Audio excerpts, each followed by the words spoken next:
Alright, everyone. Welcome back. This is Module 6 now. um, we're supposed to answer 2 of the following questions. I'm going to do number 1 and number 2. So, number 1, according to the first part, according to the authors, define homophobia, heterosexism, and heteronormativity.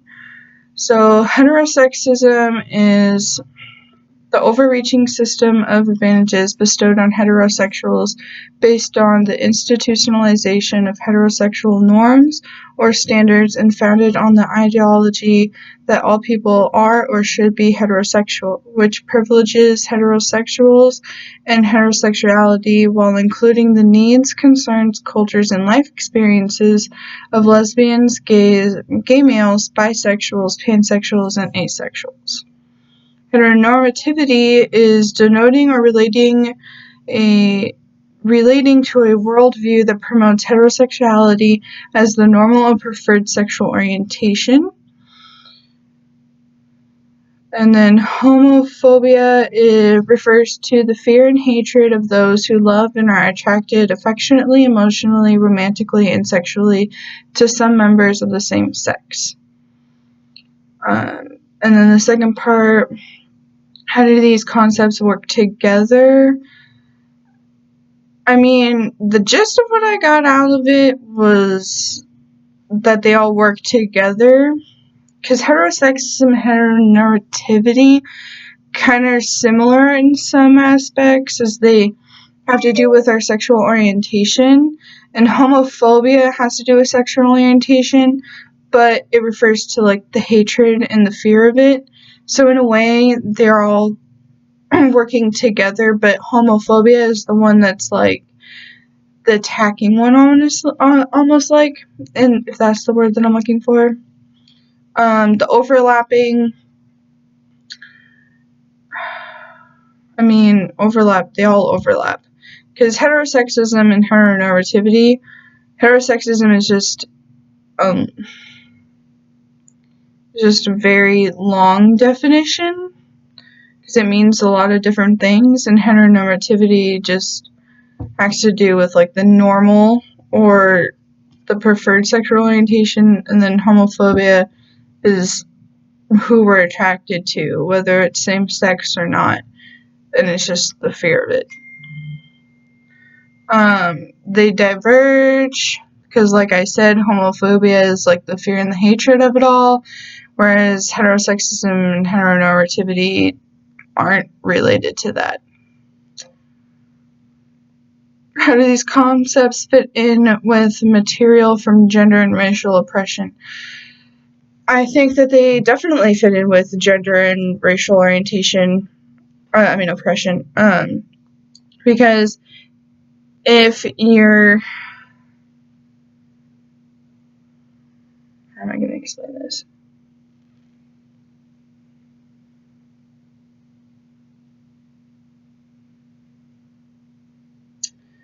If you're a same-sex couple and you go to a state that doesn't allow same-sex marriage, they're definitely going to treat you differently than they would were in Washington, where it's legal. I mean, here there's a lot of LGBTQ people, but if you go to like the South states, there's hardly any of it, and they're very religious and they don't believe in it, so they're going to treat you very differently and are going to feel more oppressed. And it doesn't matter if you're male, female, if you're black, if you're white, it doesn't matter. You're still just going to get treated because you're different than what they are, and they just feel like their way is the right way, and that's it. That's what I got out of it.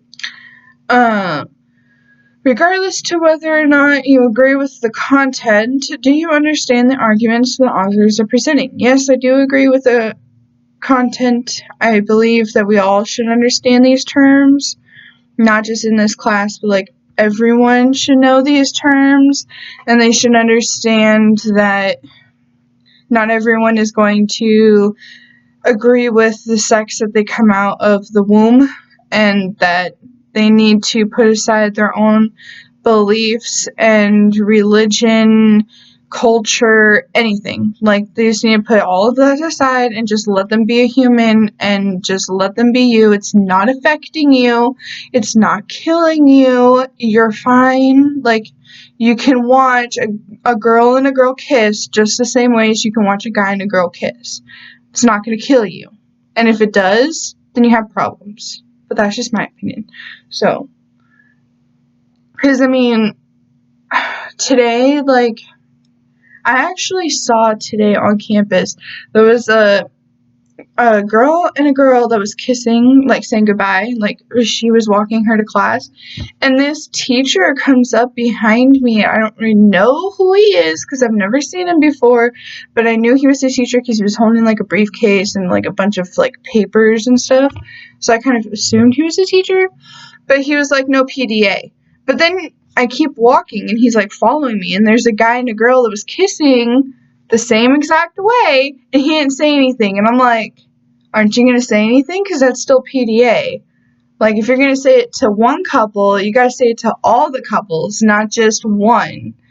Like, that was what I was meaning before. Like, if you're going to treat every couple the same, then you have to treat every single couple, not just certain couples. So, if PDA isn't allowed, then that doesn't mean that you can only say it to certain couples. You have to say it to everything. That was my example. Question 2. Discuss privilege as it relates to sexual orientation. In what way are the arguments similar to privilege generally, racial privilege and gender privilege? So, privilege is just the way that we feel like we have more power compared to everyone else. So, what I got out of the article was that heterosexuals, which are the males and the females, male and female relationships, feel like they have more privilege and more power than same-sex couples, which is true.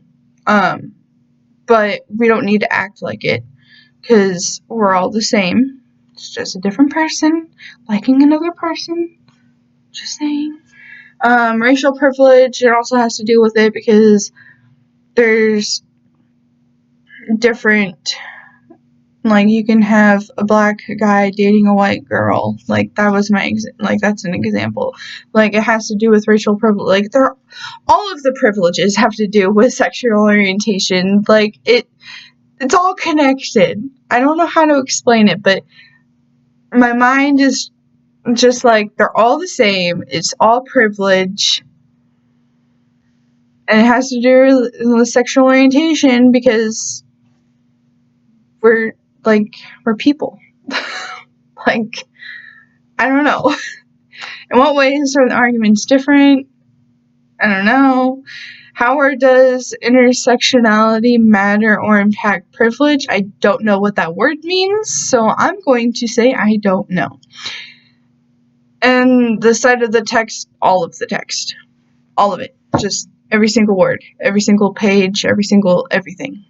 It all is privilege. We all have different privileges over everyone else, and so sexual orientation kind of makes it difficult, especially if you identify yourself as the opposite of what you're born into the room. So, my cousin is she's not transgender, but she is pansexual, so she dates anyone based on personality. That it doesn't matter if it's a guy or if it's a girl. Like, it's just personality based.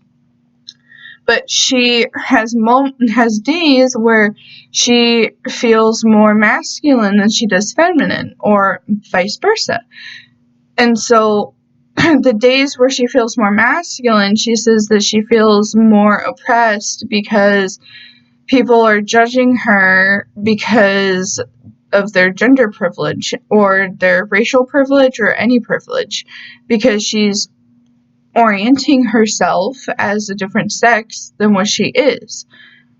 So that's basically all I got for today. Have a good one.